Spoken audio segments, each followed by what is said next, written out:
Hello everyone, आज हम देखेंगे इथेनॉल ब्लेंडिंग के बारे में। इस टॉपिक को आप GS paper 3 economy and agriculture से रिलेट कर सकते हैं। तो ये न्यूज़ में इसलिए है क्योंकि एक रिपोर्ट ये बोलती है कि इथेनॉल की ब्लेंडिंग पेट्रोल में हो रही है इंडिया के अंदर में, वो 9.99% तक पहुंच चुका है।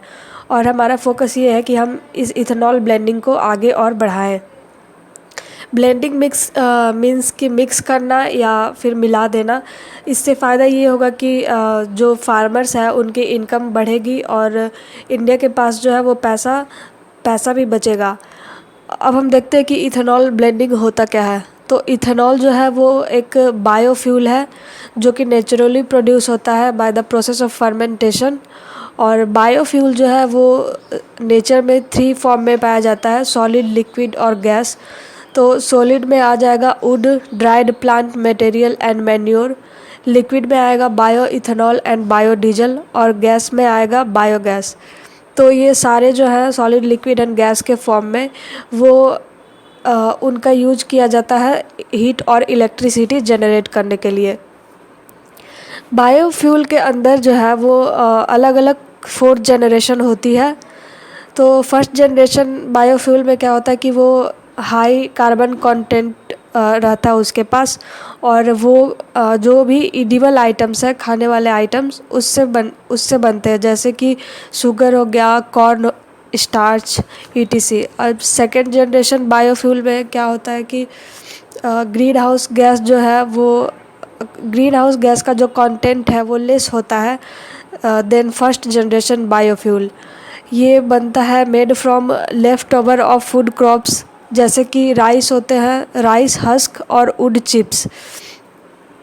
थर्ड जनरेशन बायोफ्यूल देखें तो ये कार्बन न्यूट्रल होता है और ये माइक्रो ऑर्गेनिज्म के द्वारा प्रोड्यूस किया जाता है, जैसे कि एल्गी। फोर्थ जनरेशन बायोफ्यूल में ये जेनेटिकली इंजीनियर्ड क्रॉप्स से बनाया जाता है, जैसे कि by modification in DNA and RNA of some crops, और ये कार्बन नेगेटिव होता है। अब हम देखें कि क्या स्टेप्स फॉलो किए जाते हैं for production of ethanol as a vehicle fuel. तो सबसे पहले हम शुगर कैन या राइस हस्क लेते हैं और उसके बाद सेकेंड स्टेप होता है फर्मेंटेशन, जिसमें कि शुगर को कन्वर्ट किया जाता है इथेनॉल में या फिर सेलुलर एनर्जी में। फर्मेंटेशन में शुगर का जो फॉर्म है, जैसे कि ग्लूकोज, फ्रुक्टोज एंड सुक्रोज, इसी को कन्वर्ट किया जाता है सेलुलर एनर्जी में या फिर इथेनॉल में। थर्ड स्टेप होता है प्यूरिफिकेशन, क्योंकि जब फर्मेंटेशन होता है तो उसमें कुछ गंदगी भी रहती है, तो उसको फिर प्यूरिफाई किया जाता है। उसके बाद उससे उससे क्लियर इथेनॉल मिल जाता है और उसके बाद इथेनॉल में ब्लेंडिंग की जाती है पेट्रोल की। सिक्स्थ होता है ट्रांसपोर्टेशन और सेवेंथ स्टेप होता है कि वो पेट्रोल स्टेशन तक पहुंच जाता है और उसके बाद वहाँ से वो जो भी व्हीकल्स है उसके अंदर भरा जाता है। अब हम देखें कि इथेनॉल ब्लेंडिंग प्रोग्राम क्या है। तो इंडिया का एम ये है कि जो भी हम लोग अदर कंट्री पे डिपेंडेंट है क्रूड ऑयल के लिए, उसको कम करना और जो फार्मर्स की इनकम है उसको बूस्ट करना। ब्लेंडिंग टारगेट हमारा ये है कि पहले हमारा 2030 तक था कि इथेनॉल ब्लेंडिंग जो है वो 20% तक हो पेट्रोल में, और अब ये जो E20 प्रोग्राम है उसको 2030 से डिक्रीज करके 2025 तक कर दिया गया है। यानी कि 2025 तक हमारा टारगेट है कि हम 20% इथेनॉल ब्लेंडिंग करें पेट्रोल के अंदर। अब इसका इम्पोर्टेंस क्या होगा वो देखते हैं। तो इसका इम्पोर्टेंस तो पहला यही है कि ये रिड्यूस करेगा डिपेंडेंसी ऑन पेट्रोलियम।